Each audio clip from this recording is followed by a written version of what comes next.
So I have here a nice hand-drawn mock-up of a joke website. So I'm just going to take out my phone, literally take a photo of this mock-up, and then I'm going to send it to our Discord.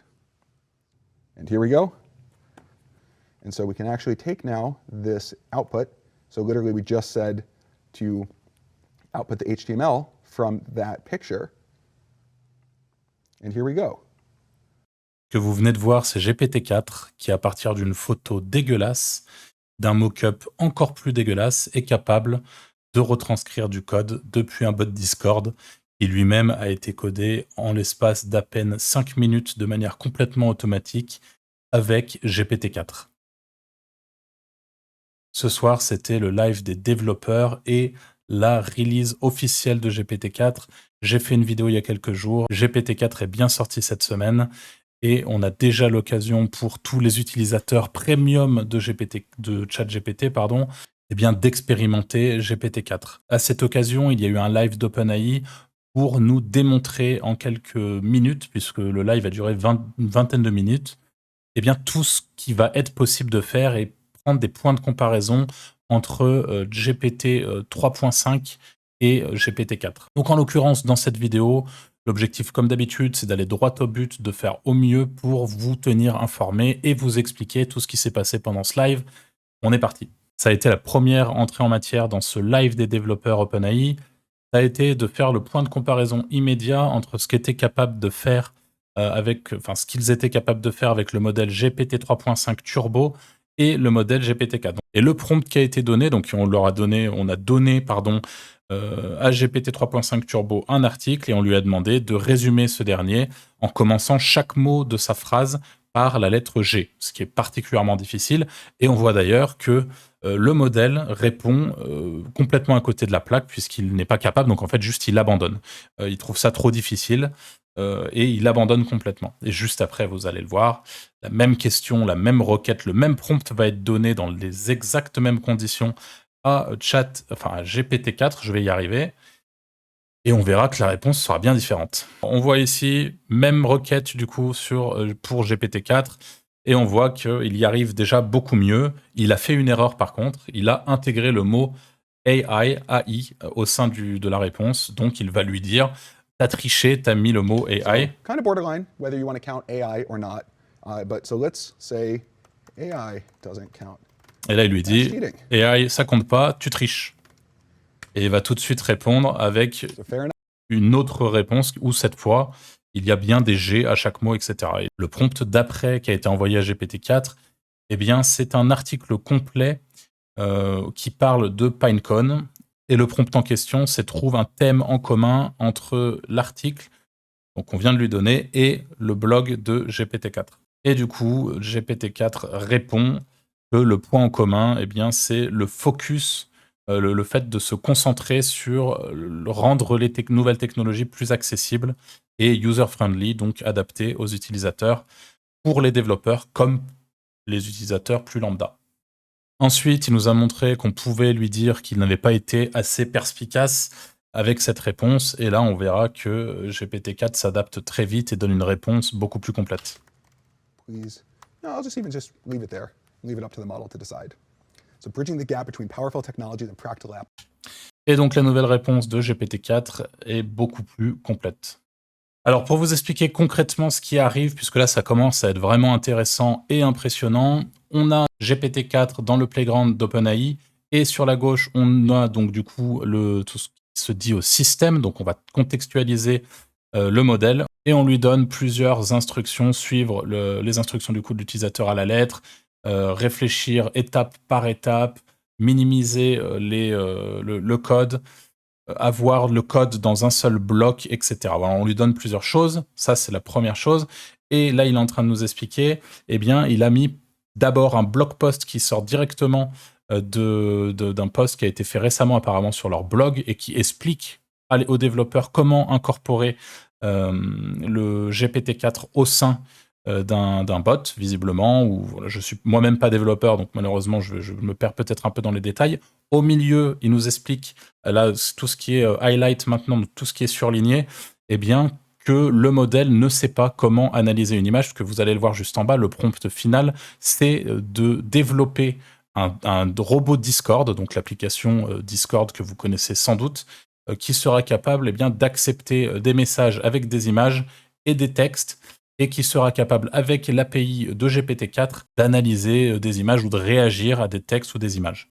Voilà, donc là, en gros, il lui donne tous les éléments un peu en vrac, issus de blog posts, etc., plus le prompt. Et vous allez voir ce qu'il se passe. Very minimal detail about how to include images. And now, the model can actually leverage that documentation that it did not have memorized, that it does not know. Et là, il nous explique qu'il manque un élément important au code généré par GPT-4, c'est le mot-clé intense qui apparemment a été intégré à l'API de Discord en 2021 et donc que GPT-4 n'a pas, il n'a pas connaissance de cette particularité. Et l'objectif, ça va être donc, vous allez le voir, de fournir à GPT-4 directement une grosse partie de la documentation de Discord et de lui dire, voilà ce qui manque. Enfin, trouve-moi justement ce qui manque là-dedans pour faire marcher le bot, très grossièrement. Not quite. We can just simply paste to the model.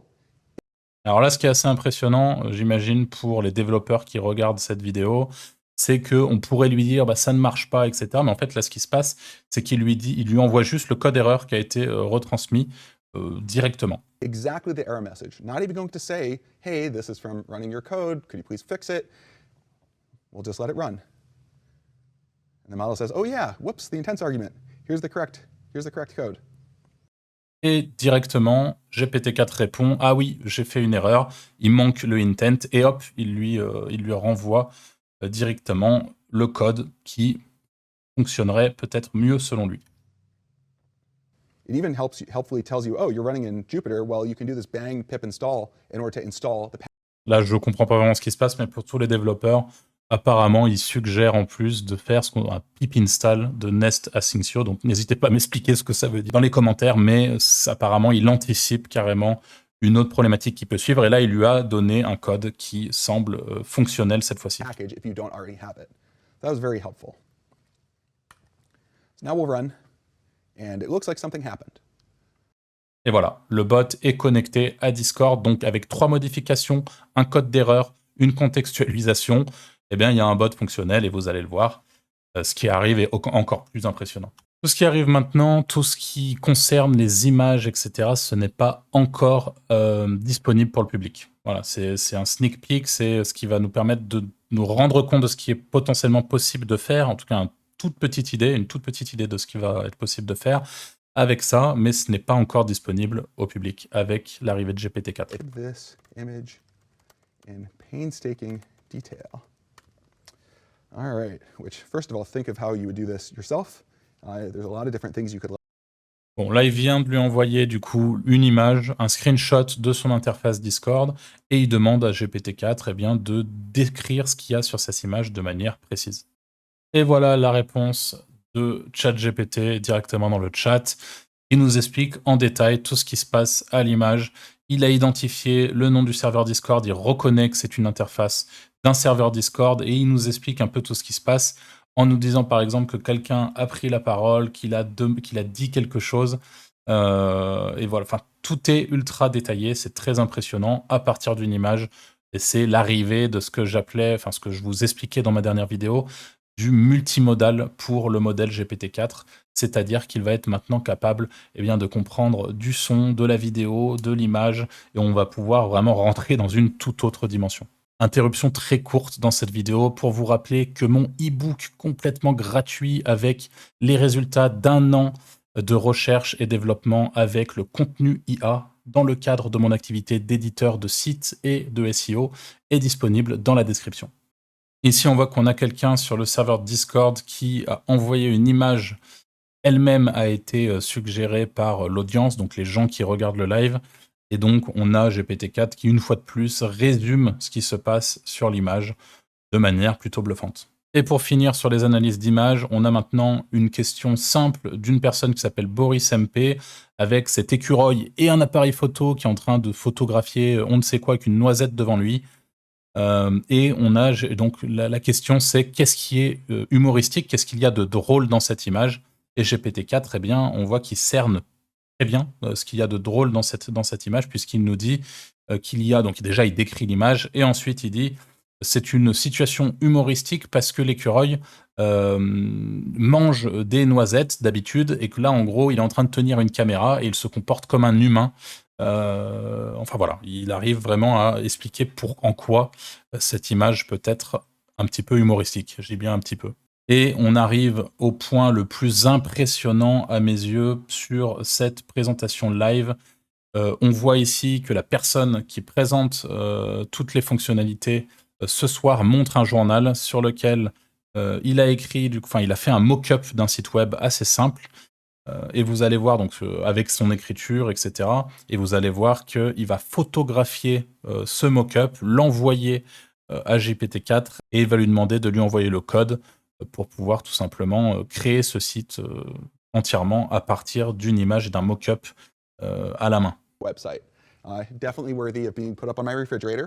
On voit ici qu'il vient d'envoyer la fameuse photo sur le même serveur Discord en lui disant « Fais-moi un brief HTML JavaScript pour transformer ce mock-up en un site coloré où les blagues sont remplacées par 2 vraies blagues. » Donc en plus de ça, il va rajouter un challenge au niveau des blagues à ajouter au sein du site, etc. Puisque sur le mock-up, vous le voyez peut-être pas avec la qualité de la vidéo, mais il y a déjà... en gros, c'est « really a funny joke », etc. Donc, ça parle de blagues, mais sans rentrer dans les détails. Et lui, il demande à GPT-4 de contextualiser et d'apporter des véritables blagues au sein du futur site.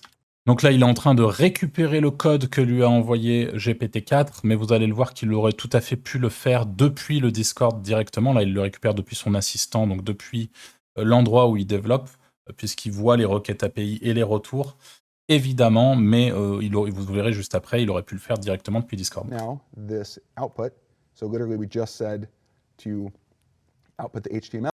Et ensuite, il le met dans un outil qui permet, visiblement, encore une fois, je ne suis pas développeur, vous m'excuserez si je suis en train de dire n'importe quoi, mais d'intégrer son code HTML et d'avoir un retour en temps réel sur ce que ça rend sur un site une fois en ligne.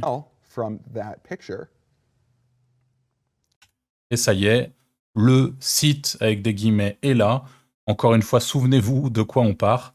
Et en fait, tout est là, tout fonctionne. Il a mis le titre principal, le H1.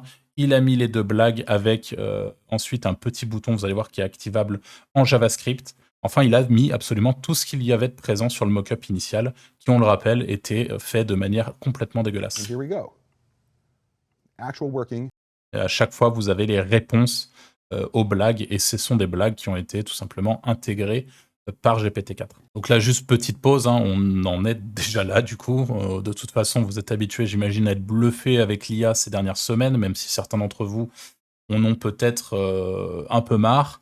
Quoi qu'il en soit, on arrive sur un truc qui va permettre de donner une photo d'un mock-up et d'avoir potentiellement de code qui ressort directement de l'autre côté. C'est très impressionnant. Et la dernière fonctionnalité qui a été montrée, c'est qu'on peut encore une fois, au sein du Playground avec GPT-4, contextualiser, emmener le modèle à penser qu'il s'appelle taxe GPT, donc les taxes en anglais, c'est l'équivalent des impôts en français. Et du coup, ces fameuses taxes sont très complexes à gérer, c'est la complexité administrative qu'on connaît très bien en France également. Et là, en l'occurrence, il lui donne un cas concret avec un couple. Je vais pas rentrer dans le détail, mais ça aussi, c'est assez intéressant. Et il va lui mettre un énorme document avec énormément, si vous voulez, toute la légalité des taxes. Et il va lui poser une question très spécifique. Et tout simplement, GPT-4 va être capable d'aller voir dans le document directement et d'aller répondre de manière très pertinente et juste à ce qu'il est demandé en lisant en une fraction de seconde un document énorme que nous aurions mis une demi-journée à lire. Pour résumer le truc. C'est la première fois que je fais un format d'actualité. On n'a pas souvent des vidéos live d'OpenAI, mais si je vois que ce format vous plaît, que ça vous intéresse et que ça vous permet de gagner du temps et de vous rester informé, je n'hésiterai pas à le refaire. Je vous dis à très vite pour une prochaine vidéo.